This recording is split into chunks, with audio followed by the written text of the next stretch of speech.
Immunity లేదా రోగనిరోధక శక్తి అంటే మీ అందరికీ తెలిసే ఉంటుంది. ఇంకా కోవిడ్ పుణ్యమాని ఇమ్యూనిటీ బూస్టర్స్కి చాలా ప్రాచుర్యం లభించింది. అయితే ఇక్కడ ఏంటంటే ఎక్కువ ప్రాచుర్యం లభించినప్పుడు ఏంటంటే కొన్ని మిస్కాన్సెప్షన్స్ కూడా వస్తుంటాయి. సో అదేంటి అంటే ఈ ఫుడ్స్ ఎక్కువ తింటే ఇమ్యూనిటీ బాగా స్ట్రాంగ్ అవుతుంది అనేది, లైక్ బాగా డ్రై ఫ్రూట్స్, జీడిపప్పు, బాదం, పిస్తాలు తింటే రోగనిరోధక శక్తి బాగా ఇంప్రూవ్ అవుతుంది అని అనుకుంటారు. అది పూర్తిగా నిజం కాదు. కామన్ ఒక సరళమైన ఉదాహరణతో చెప్పాలి అంటే ఇమ్యూన్ సిస్టమ్ ఎట్లా పనిచేస్తుంది ఒక ఎగ్జాంపుల్తో చెప్తాను. సో ఇమ్యూన్ సిస్టమ్ అనేది ఏంటంటే మన పోలీస్ వ్యవస్థ లాంటిది అనుకోండి.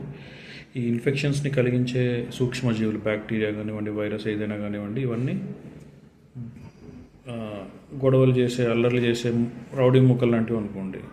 సో ఏ ప్రాంతంలో అయితే కాన్స్టెంట్గా ఎప్పుడు ఏదో ఒక అల్లర్లు అట్లా జరుగుతూ ఉంటాయో అక్కడ పోలీస్ డిపార్ట్మెంట్ చాలా అలర్ట్గా ఉంటుంది అండ్ ఆ గొడవల్ని కంట్రోల్ చేయడంలో చాలా ఎఫెక్టివ్గా ఉంటుంది. అట్లా కాకుండా చాలా పీస్ఫుల్గా ప్రశాంతంగా ఉన్న ప్రదేశంలో అనుకోకుండా ఏదన్నా అల్లరి చెలరేగింది అనుకోండి, ఆ పోలీసులు వాటిని ఎట్లా అంత ఎఫెక్టివ్గా ట్యాకిల్ చేయలేరు. ఎందుకంటే వాళ్ళకి అది అలవాటు లేదు కాబట్టి, వాళ్ళు రోజు చూసేది కాదు అది.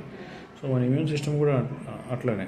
సో కాన్స్టెంట్గా అప్పుడప్పుడు జలుబు, దగ్గు ఏవో వస్తూ ఉంటేనే మన ఇమ్యూన్ సిస్టమ్ అనేది అలర్ట్గా ఉంటుందన్నమాట. ఎటువంటి ఇన్ఫెక్షన్స్ సోకకుండా, అంటే మనం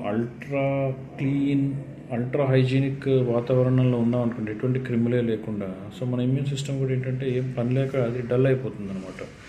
సో పరిశుభ్రతకి ఇంపార్టెన్స్ ఇవ్వాలి, కానీ అల్ట్రా హైజీనిక్ ఇప్పుడు కొన్ని హ్యాండ్ వాష్లో ఫ్లోర్ క్లీనింగ్ చూస్తూ ఉంటాం, 99.9% క్రిములు చంపేస్తుందని. అంత చంపాల్సిన అవసరం లేదు, శుభ్రంగా ఉంటే చాలు. అంత ఒక్క క్రిమి కూడా ఉండకుండా ఉండాలి అనేది ఏం లేదు. ఫ్లోర్ మీద ఉన్న క్రిముల్ని చంపుతున్నాం, కానీ మన బాడీలో, మన ఒంట్లో ఉండే కణాల కంటే బ్యాక్టీరియా కణాలే ఎక్కువగా ఉంటాయి సంఖ్యలో. సో మరి వాటిని ఏం చేస్తాం? వాటిని మనం పూర్తిగా తొలగించుకోలేం కదా. అవి మనకు మేలు చేస్తాయి ఇన్ఫ్యాక్ట్. సో మన చర్మం మీద, మన నోట్లో, మన పేగుల్లో చాలా బ్యాక్టీరియా ఉంటాయి. మన సొంత కణాల కంటే కూడా బ్యాక్టీరియా కణాలు ఎక్కువ ఉంటాయి. సో అవన్నీ ఏంటంటే చాలా మటుకు అవి కమెన్సెల్స్, అంటే మనకి హాని చేయకుండా మన మీద బతికేస్తూ ఉంటాయి అన్నమాట కమెన్సెల్స్ అనేవి. సింబయోటిక్స్ అంటే ఏంటంటే వాటి వల్ల మనకు ఉపయోగం ఉంటుంది, మనకి వల్ల వాటికి ఉపయోగం ఉంటుంది. అట్లా ఉన్నప్పుడు దాన్ని సింబయోసిస్ అంటాం. అట్లానే పారాసైటిజం అంటే హోస్ట్ని నష్టం కలిగిస్తూ ఈ పారాసైట్ అనేది జీవిస్తుంది. సో దాన్ని పారాసైట్స్ లేదా పరాన్నజీవులు అంటారు. సో మన బాడీ మీద ఉండే చాలా వరకు బ్యాక్టీరియా అవి కమెన్సెల్స్. సో ఇన్ఫ్యాక్ట్ అవి ఉండటం వల్ల మనకి ఇన్ఫెక్షన్ కలిగించే బ్యాక్టీరియాని కంట్రోల్లో పెడుతూ ఉంటాయి. అదేవిధంగా మన ఇంటెస్టైన్స్, మన పేగుల్లో ఉండే బ్యాక్టీరియా మన హెల్త్ విషయంలో చాలా ఇంపార్టెంట్ రోల్ ప్లే చేస్తాయి అన్నమాట. సో ఈ మధ్య కొంచెం ప్రాచుర్యం వస్తుంది గట్ బయోమ్ మీద. సో ఎటువంటి బ్యాక్టీరియా ఉంటే మనకి మేలు జరుగుతుంది అనేసి. ఒక్కోసారి బాగా విరోచనాలు అయినప్పుడు ఏంటంటే ఈ గట్ బయోమ్ ఉండే సూక్ష్మక్రిములు అన్నీ వాషౌట్ అయిపోతాయి నీళ్ళ విరోచనాలు అయినప్పుడు. సో అటువంటిప్పుడు ఏంటంటే ఫీకల్ ట్రాన్స్ప్లాంటేషన్ కూడా చేస్తూ ఉంటారు. అంటే ఆరోగ్యంగా ఉన్న వాళ్ళ ఫీకల్ మ్యాటర్ని తీసి ఈ మనిషి ఇంటెస్టైన్స్లోకి ఇంట్రడ్యూస్ చేయటం లాంటివి. సో దట్ యూస్ఫుల్ బ్యాక్టీరియా పెరగటం కోసం. సో బ్యాక్టీరియా వల్ల మనకి ఎన్నో లాభాలు కూడా ఉన్నాయి. సో వాటిని పూర్తిగా తొలగించాల్సిన అవసరం లేదు. ఈవెన్ మనం తినేటప్పుడు, మనం తినే ఫుడ్ అది కూడా క్లీన్గా ఉంటే చాలు. స్టెరైల్గా అసలు ఒక్క క్రిమి కూడా ఉండకూడదు మన చేతుల్లో, మన తినే ఫుడ్లో. అంత క్లీన్గా అవసరం లేదు. చేతులు ఎంత శుభ్రంగా కడుక్కున్నా మన నోట్లో కూడా బ్యాక్టీరియా ఉంటాయి. సో వాటిని అయితే మనం ఎంత బ్రష్ చేసినా, ఏ కెమికల్స్ వేసినా పూర్తిగా తొలగించలేము. పూర్తిగా తొలగాలంటే కాన్సన్ట్రేటెడ్ సల్ఫ్యూరిక్ యాసిడ్ నోట్లో వేసుకుంటే అప్పుడు మొత్తం బ్యాక్టీరియా పోతే మనం కూడా పోతాం. సో బ్యాక్టీరియా వల్ల ఎన్నో లాభాలు ఉన్నాయి మనుషులకి. సో టీవీలో చూపించినట్టుగా అంత అల్ట్రా హైజీనిక్ కండిషన్స్ అవసరం లేదు. అట్లా ఉంటే మీ ఇమ్యూన్ సిస్టమ్ చచ్చిపడిపోద్ది. ఇన్ఫ్యాక్ట్ బాగా క్లీన్గా ఎన్వైర్న్మెంట్లో ఉండే వాళ్ళకంటే, అంటే కొంచెం స్లమ్ ఏరియాస్లో వాళ్ళలో రోగనిరోధక శక్తి చాలా బలంగా ఉంటుంది. ఎందుకంటే వాళ్ళ ఇమ్యూన్ సిస్టమ్ కాన్స్టెంట్గా ఏదో ఒక బ్యాక్టీరియాతో ఫైట్ చేస్తూనే ఉంటుంది అనమాట. ఇందాక చెప్పిన ఎగ్జాంపుల్లో రైట్ పోలీస్ లాగా.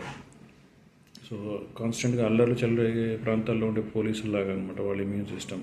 సో అందుకనే వాళ్ళ ఇమ్యూన్ సిస్టమ్ చాలా స్ట్రాంగ్గా ఉంటుంది అల్ట్రా హైజీనిక్ కండిషన్స్లో పిల్లల కంటే. సో అందుకని పిల్లల్ని కొంచెం ఎండలో వానలో తడవనివ్వండి, మట్టిలో ఆడుకోనివ్వండి, ఏం కాదు. మట్టిలో ఆడుకుంటేనే వాళ్ళ ఇమ్యూన్ సిస్టమ్ చాలా స్ట్రాంగ్గా ఉంటుంది. జీడిపప్పు బాదం పప్పు తిన్నంత మాత్రాన ఇమ్యూనిటీ ఏం పెరగదు. అవి ఏంటంటే ఈ న్యూట్రిషనల్ సప్లిమెంట్స్ అనేవి కూడా 100% అంత మార్కెటింగ్ జిమ్మిక్సే. సో ఏంటంటే మన బాడీలో ఏదైనా పెరగాలంటే దానికి కావాల్సిన రా మెటీరియల్ని మాత్రమే ప్రొవైడ్ చేస్తాయి తప్ప అది వేసుకుంటే అది జరిగిపోద్ది అనుకోవద్దు. కాబట్టి కాల్షియం టాబ్లెట్స్ అంటే ఎముకలేమి ఉక్కు కడ్డీల్లాగా మారిపోవు. ఎక్సర్సైజ్ చేయకుండా రోజు కాల్షియం టాబ్లెట్స్ తింటే ఏం లాభం లేదు. ఎక్సర్సైజ్ చేసి కాల్షియం వేసుకోకపోయినా పర్లేదు, మనం తినే ఫుడ్లోనే కాల్షియం ఉంటుంది. న్యూట్రిషనల్ సప్లిమెంట్స్ అన్నీ కూడా మనం తినే ఫుడ్లోనే ఉంటాయి.